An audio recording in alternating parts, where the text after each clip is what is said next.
Assalamualaikum, apa khabar semua? Terima kasih kerana sudi singgah ke channel saya. Saya harap anda semua sentiasa berada dalam keadaan sihat dan berbahagia selalu, insya-Allah. Dalam video kali ini macam biasalah, saya nak ceritakan 3 kisah seram. Tanpa membuang masa, jom kita teruskan dengan kisah yang pertama.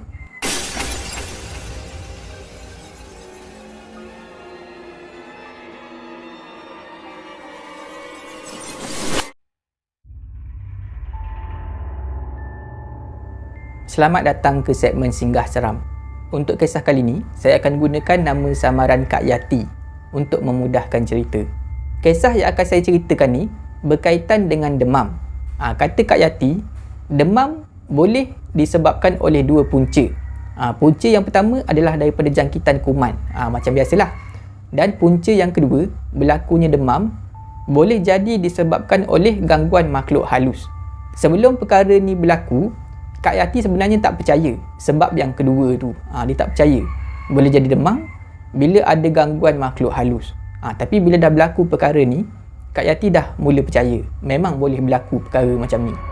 Kak Yati ada 3 orang anak. 2 orang anak dah besar lah. Yang sulung perempuan, yang nombor 2 lelaki. Dan perkara yang akan saya ceritakan ni berlaku kepada anak bongsu Kak Yati, yang bernama Iwan. Iwan berusia 5 tahun semasa perkara ni berlaku. Semuanya bermula apabila Iwan ni demam. Demam yang pelik. Kenapa pelik? Sebab Iwan ni dia akan demam pada waktu malam. Lepas waktu maghrib dia akan demam. Sampailah esok pagi. Dan demam yang Iwan kena ni pada waktu malam ni, dia bukan demam yang biasa. Kalau rasa badan dia tu memang panas lah suhu badan dia tu. Dan dia akan menggigil. Lagi satu yang pelik, Iwan ni bila dia demam pada waktu malam, dia akan duduk di penjuru bilik. Dekat dalam bilik tu, dia duduk dekat tepi dinding. Dia berpeluk tubuh dengan keadaan badan yang menggigil. Dan mata dia akan memandang ke arah atas, ke arah siling bilik. Iwan tidur bersama dengan Kak Yati dalam bilik tu, dalam master bedroom lah. Macam itulah keadaan Iwan pada waktu malam.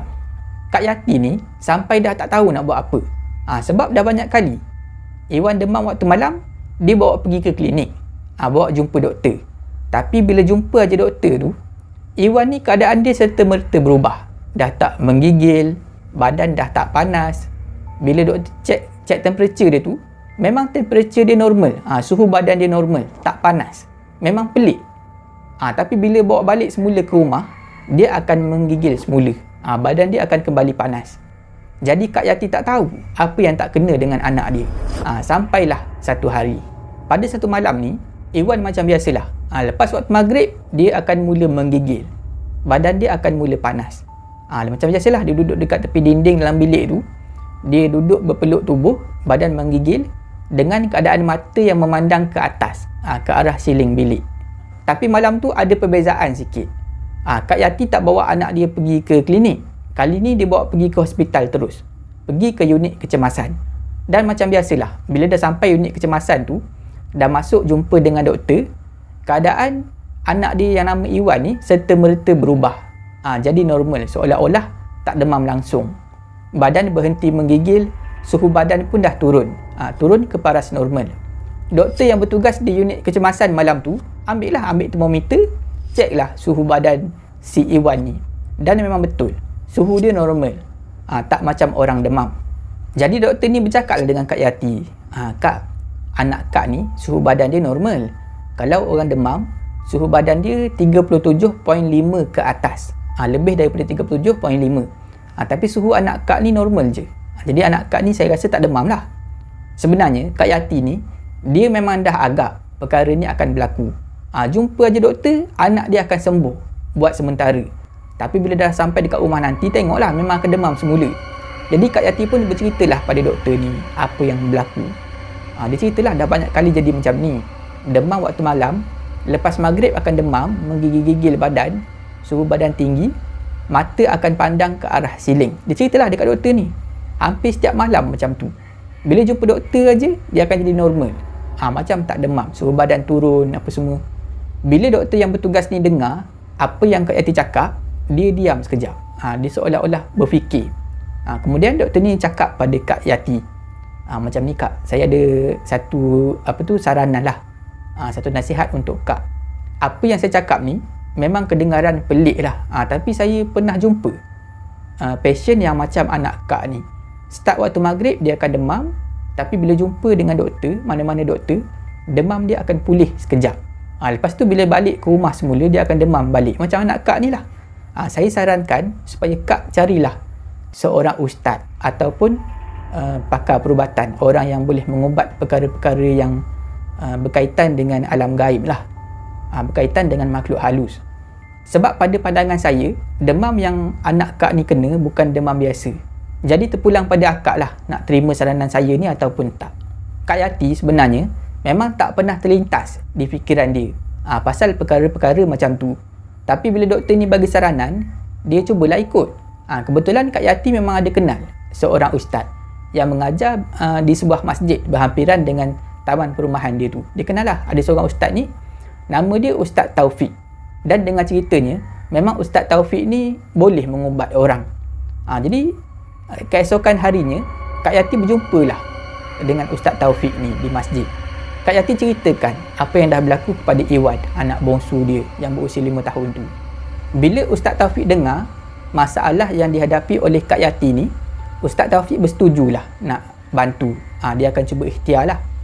Ustaz Taufik pun cakap dekat Kak Yati, petang ni lebih kurang 6.30, 6.45 macam tu, insya-Allah saya akan datang ke rumah Kak.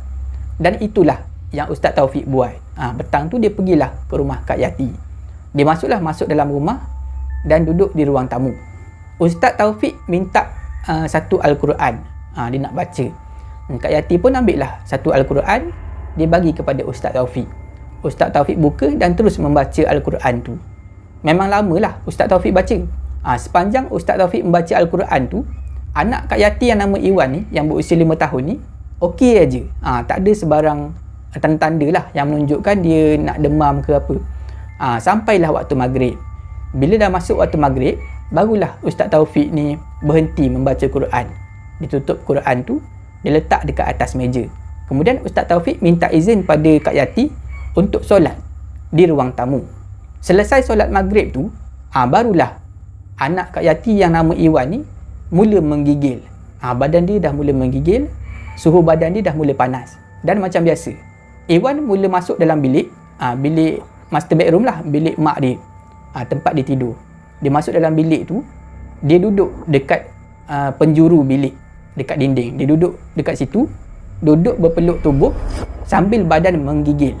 Dan mata dia sekali lagi memandang ke arah atas, pandang aja ke arah siling bilik tu. Masa tu Ustaz Taufik boleh tengok sendiri dengan mata kepala sendiri. Betul lah macam mana yang Kak Yati cakap. Jadi pada masa tu Ustaz Taufik berjalan masuk dalam bilik. Dia panggil nama Iwan. Iwan, oh Iwan, Ustaz datang ni. Tapi masa tu Iwan langsung tak respon. Kalau budak-budak biasa, kalau orang panggil nama dia, sekurang-kurangnya dia akan pandang. Biasanya memang dia akan pandang ke arah orang yang panggil nama dia. Tapi Iwan ni tak. Mata dia tetap memandang ke arah atas, ke arah siling. Masa tu Kak Yati pun ada sekali tengoklah keadaan anak dia.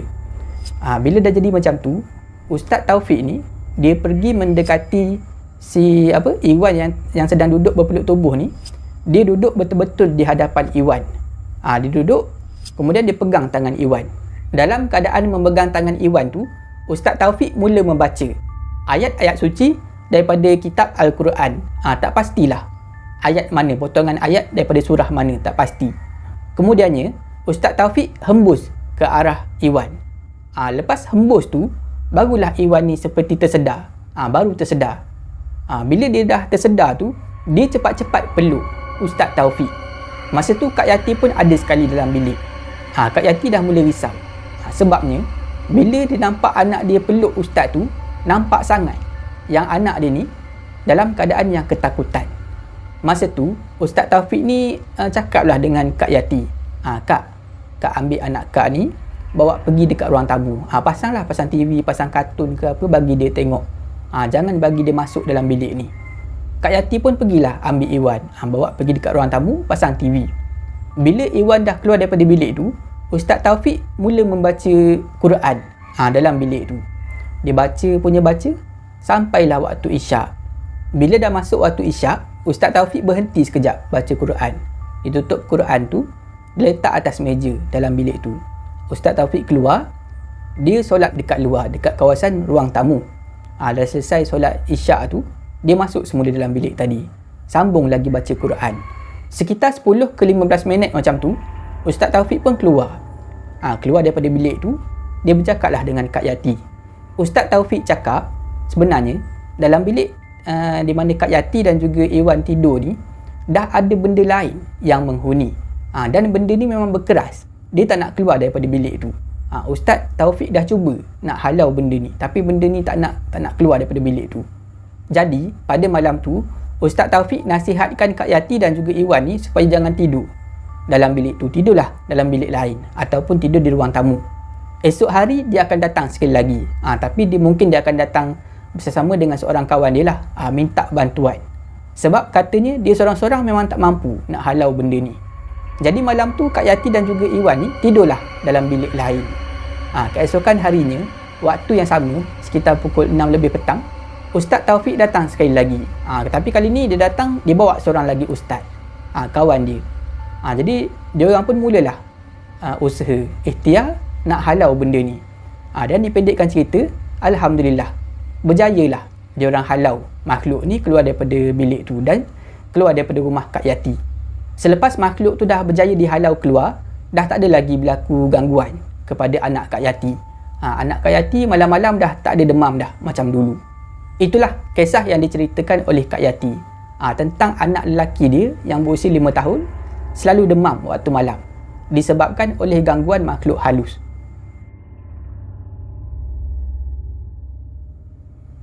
Untuk kisah ni, saya akan gunakan nama samaran Safura untuk memudahkan cerita.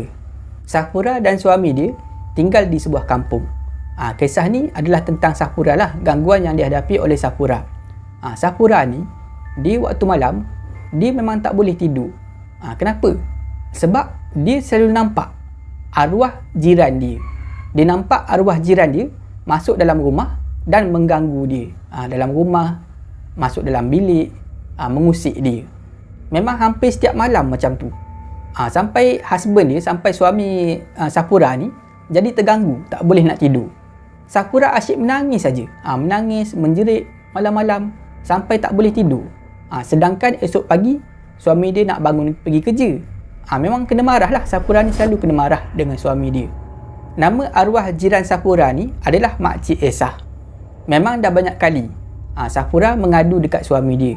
Waktu malam dia akan ternampak kelibat Makcik Esah masuk dalam rumah. Dan kadang-kadang tu sedang dia tidur waktu malam, 2-3 pagi macam tu, dia akan ternampak kelibat Makcik Esah berada dalam bilik dia. Kadang-kadang Makcik Esah merangkak masuk dalam bilik dia.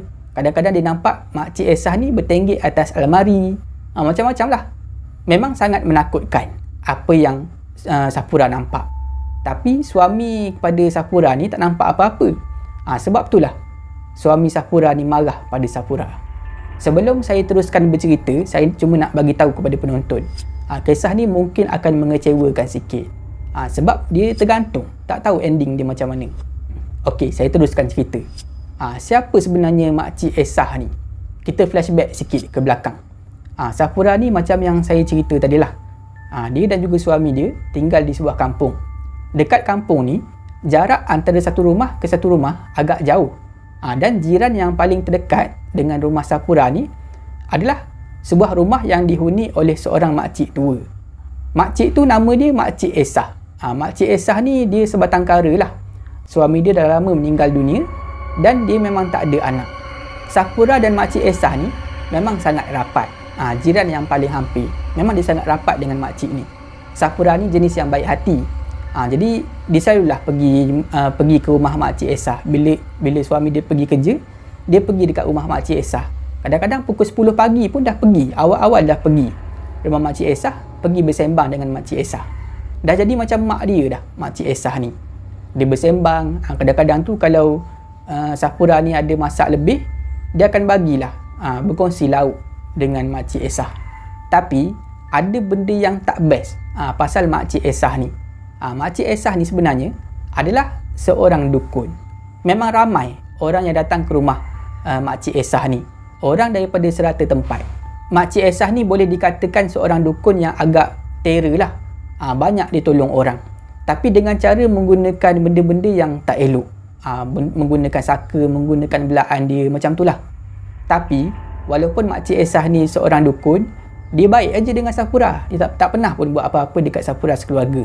Safura pula memang dah cukup biasa dengan Makcik Esah ni. Kalau waktu malam, bila dia terbau aja asap kemenyan, dia tahulah. Memang Makcik Esah ni sedang mengubat orang. Jadi macam tu lah hubungan Safura dan Mak Esah ni. Dah macam anak beranak lah. Sampailah satu hari, tiba-tiba Makcik Esah ni jatuh sakit. Bila Safura pergi ke rumah dia, Makcik Esah dalam keadaan yang tak sedarkan diri. Jadi Safura pun tolonglah Makcik Esah ni, bawa pergi ke klinik, terima rawatan. Safura ni memang sangat-sangat baik lah. Dia bawa Makcik Esah pergi klinik. Lepas tu dah siap terima rawatan, dia bawa balik semula ke rumah. Masa itulah Makcik Esah ni bercakap dengan Safura. Safura, aku ni dah sakit. Dah tak lama aku ni. Jadi aku harap bila aku dah tak ada nanti, engkau sudilah tolong aku. Tolong aku, terimalah peninggalan aku. Safura pada masa tu, dia tak ada fikir benda yang bukan-bukan. Cumanya dia tak best lah bila Makcik Esah cakap macam tu kan. Jadi Safura pun cakap lah dengan makcik ni. Makcik ni janganlah cakap macam tu. InsyaAllah makcik akan panjang umur. Saya sentiasa doakan makcik supaya berada dalam keadaan yang baik-baik saja, sihat-sihat sahaja. Kita sama-sama doa lah makcik. Tapi Makcik Esah ni, dia tetap repeat apa yang dia cakap. Dia ulang sekali lagi. Kamu sudi tak tolong aku? Tolonglah uruskan peninggalan aku. Bila Makcik Esah cakap macam tu, yang Safura fikir mungkin pasal rumah sewa ni. Makcik Esah ni, rumah dia tu rumah sewa. Jadi mungkinlah peninggalan dia tu bermaksud harta dia, barang-barang dalam rumah tu. Bermakna selepas dia meninggal, mungkin apa yang Makcik Esah ni harapkan dia tolong adalah rumah sewa tu lah. Serahkan kunci, lepas tu barang-barang perabot-perabot di dalam rumah tolong keluarkan, jual ke apa kan, wakaf ke. Jadi Safura ni dia iakan lah, dia bersetujulah nak tolong Makcik Esah ni. Safura pun cakap lah dengan Makcik Esah ni, yelah makcik, saya tolonglah makcik nanti.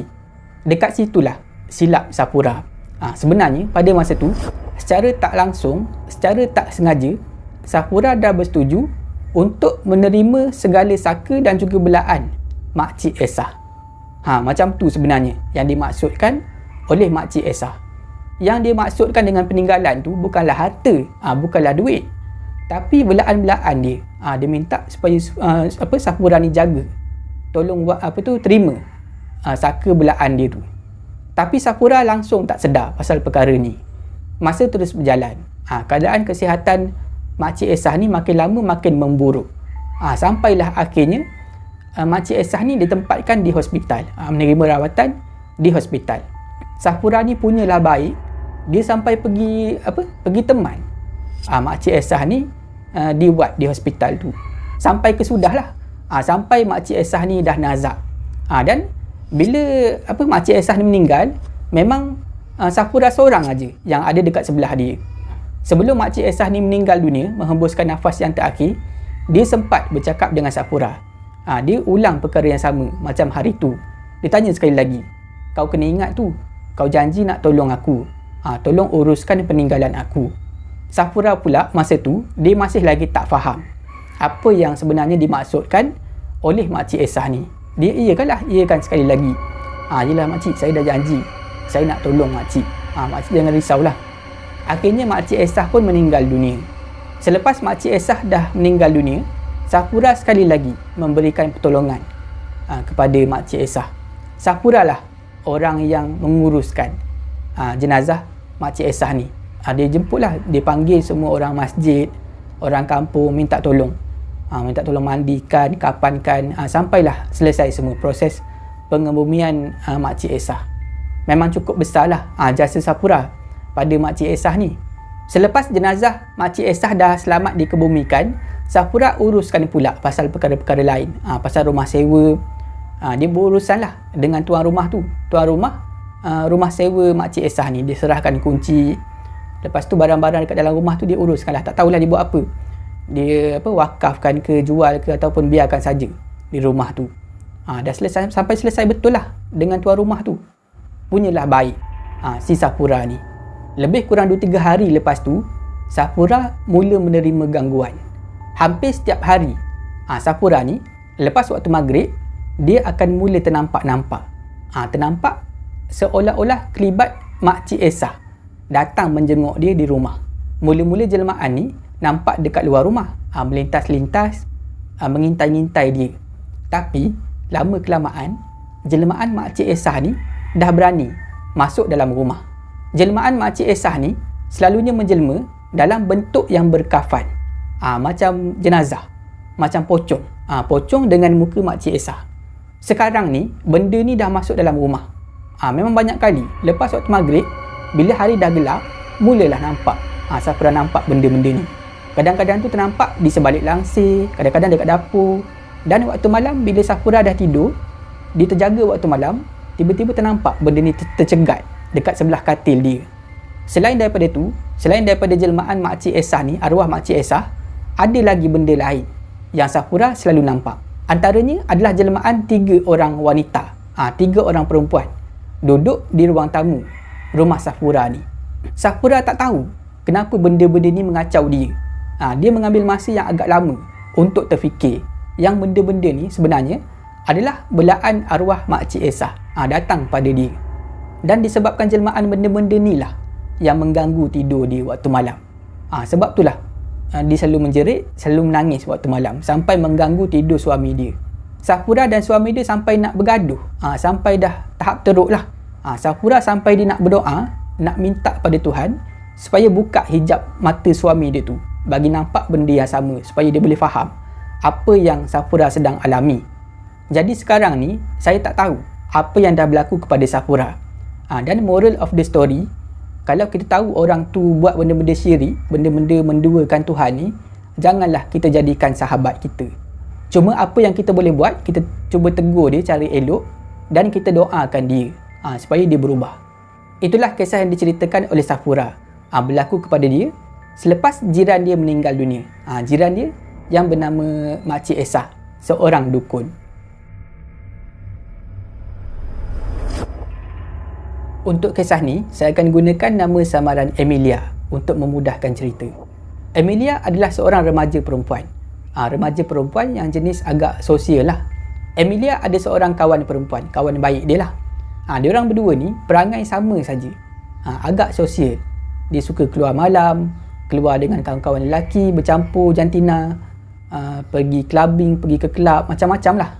Kalau bab pakaian pula, jangan ceritalah. Memang sangat-sangat seksi. Diorang berdua ni sebenarnya, Emilia dan kawan dia ni, boleh dikira sebagai seorang Insta famous lah. Individu yang agak popular di laman sosial seperti Facebook dan juga Instagram. Diorang ada banyak pengikut, banyak follower. Jadi setiap kali diorang keluar, pergi clubbing, pergi mana-mana dengan pakaian seksi tu, diorang suka post, ambil gambar seksi diorang tu, kemudian post di media sosial. Macam itulah hobi diorang. Diorang rasa sangat seronok bila tengok post yang gambar-gambar seksi diorang tu. Ramai orang yang like, ramai orang yang suka, ramai orang yang bagi komen-komen yang positif lah. Diorang rasa sangat-sangat seronok. Macam itulah lifestyle diorang, gaya hidup diorang, Emilia dan juga kawan baik dia ni. Memang agak sosial lah, agak liar. Memang Emilia mengaku sendiri. Tapi walaupun dia sosial, dia liar macam tu, tapi dia tak adalah sampai tahap nak menjual kehormatan diri kepada lelaki. Tak adalah sampai macam tu. Dia masih lagi jaga. Cuma cara berpakaian tu lah. Cara berpakaian, cara dia orang bergaul, berkawan tu je lah. Kalau bab yang satu lagi tu, bab yang kehormatan diri tu, memang dia sangat-sangat jaga. Tapi kalau bab post gambar selfie yang seksi ni, memang dah cukup banyak lah. Dah beratus-ratus lah. Memang cukup banyak dia orang post ke media sosial. Macam itulah kehidupan Emilia dan juga kawan baik dia. Tapi semua tu berubah apabila satu hari kawan baik Emilia yang selalu keluar bersama ni tiba-tiba meninggal dunia dengan mengejut. Kawan baik Emilia ni meninggal disebabkan terlibat dalam satu kemalangan maut. Dia meninggal serta-merta di tempat kejadian. Bila Emilia dapat tahu kawan baik dia ni meninggal dunia dengan cara macam tu, Dia macam jadi shock, macam terkejut, tak sangka kawan baik dia boleh hilang sekelip mata sahaja. Jadi dipendekkan cerita, selepas jenazah kawan baik dia dah selamat dikebumikan, adalah Emilia pergi ziarah kubur dia. Mula-mula tu okey lagi. Hari pertama, hari kedua selepas kawan dia meninggal dunia, okey lagi. Tak ada apa-apa yang pelik berlaku. Perkara aneh, perkara pelik mula berlaku selepas 3 hari kawan dia meninggal dunia. Pada malam hari ketiga, selepas kawan Emilia meninggal dunia, Emilia mula mengalami perkara pelik. Perkara pertama yang Emilia alami adalah mimpi. Emilia bermimpi didatangi oleh kawan dia, arwah kawan dia yang meninggal dunia kemalangan tu. Dalam mimpi tu, kawan Emilia datang dalam keadaan yang menangis. Nampak sangat-sangat sedih lah muka dia. Dia menangis, teresak-esak tapi tak bercakap. Tak bagi tahu apa-apa pun pada Emilia. Masa terus berjalan. Hampir setiap malam, Emilia mendapat gangguan. Tak kiralah sama ada mimpi ataupun gangguan lain. Antara gangguan lain yang dihadapi oleh Emilia adalah laptop dia. Laptop dalam bilik Emilia ni memang ada beberapa kali Emilia ternampak menyala sendiri. Tak tahu siapa yang pergi on, siapa yang pergi buka laptop tu. Menyala sendiri, nampak macam ada orang guna laptop tu. Sedangkan sebelum dia tidur tadi, memang dia dah tutup laptop dia. Itu salah satu gangguan yang berlaku. Gangguan lain yang Emilia biasa hadapi selepas kematian kawan dia adalah bau darah. Bilik Emilia ni ada sesetengah malam tu bau kuat, hanya darah. Tak tahu daripada mana. Benda ni, gangguan ni berterusan berlaku. Sampailah sekitar seminggu lebih. Pada satu malam ni barulah jelas semua yang berlaku tu. Kenapa semua benda ni berlaku. Pada malam tu, sekali lagi Emilia bermimpi. Tapi kali ni memang sangat-sangat ngeri lah apa yang dia nampak dalam mimpi dia tu. Dalam mimpi tu, sekali lagi arwah kawan dia datang. Datang berjumpa dengan dia, menangis-nangis, dan kali ni dia bercakap. Dia merayu supaya Emilia tolong delete, tolong padamkan gambar-gambar seksi, semua gambar seksi yang ada dalam Instagram dia, akaun Instagram dan juga Facebook dia. Dia merayu, nangis-nangis, minta tolong pada Emilia. Tapi mimpi tu tak habis dekat situ. Tiba-tiba datang satu makhluk yang saiznya sangat-sangat besar, berwarna hitam. Makhluk ni dia memegang satu batang besi yang panas. Dan jari dia, kuku-kuku makhluk ni sangat-sangat panjang. Dia ambil kawan Emilia ni, dia campak, kemudian dia koyakkan kulit kawan Emilia ni menggunakan besi panas tu. Bila kulit kawan Emilia dah terkoyak, dia pukul kawan Emilia ni menggunakan besi panas tu. Emilia tak dapat lupakan apa yang dia nampak dan apa yang dia dengar dalam mimpi tu. Dia dengarlah kawan dia menjerit-jerit, menangis-nangis, meronta-ronta kesakitan. Emilia terjaga daripada tidur dalam keadaan yang menggelupuh, terkejut yang tak amat sangat. Sampai sekarang ni, Emilia tak dapat lupa apa yang dia nampak dalam mimpi tu. Semenjak mengalami mimpi itulah, Emilia mula berubah. Dia tolonglah kawan dia. Dia login akaun Instagram dan juga Facebook kawan dia ni. Dia padam semua. Semua sekali gambar kawan dia yang seksi ni, tak kira lah gambar kawan dia seorang-seorang ke, ada dia sekali ke, dia padamkan semua. Semua sekali lebih kurang 500 lebih keping gambar. Semua dia padamkan. Dan disebabkan mimpi tu jugalah, Emilia ni dia cuba ubah diri dia. Emilia mengaku benda ni tak mudah nak berubah tu. Daripada segi sosial dia dah kurang keluar. Dari segi pakaian, dia cuba berubah menjadi orang yang lebih baik. Dia dah berpakaian menutup aurat sikit demi sikit. Semuanya disebabkan oleh mimpi tu. Emilia rasa bersyukurlah sebab dia masih lagi diberi peluang untuk bertaubat, untuk berubah. Tak macam kawan dia. Apa yang Emilia boleh buat untuk kawan dia hanyalah padamkan gambar-gambar tu dan doakan kesejahteraan kawan dia di alam barzah. Itulah kisah yang diceritakan oleh Emilia, berlaku kepada dia selepas kawan baik dia meninggal dunia. Setakat itu saja video saya pada kali ini. Saya harap anda semua terhibur. Jika anda suka video ni, jangan lupa like, share dan komen video ni. Jangan lupa subscribe dan tekan butang loceng untuk dapatkan notifikasi video saya yang seterusnya. Bagi anda yang nak berkongsi kisah seram, boleh hantar ke alamat email yang tertera dekat bawah. Janganlah takut kepada makhluk, tetapi takutlah kepada pencipta segala makhluk. Semoga kita bertemu lagi di video saya yang seterusnya. InsyaAllah. Assalamualaikum.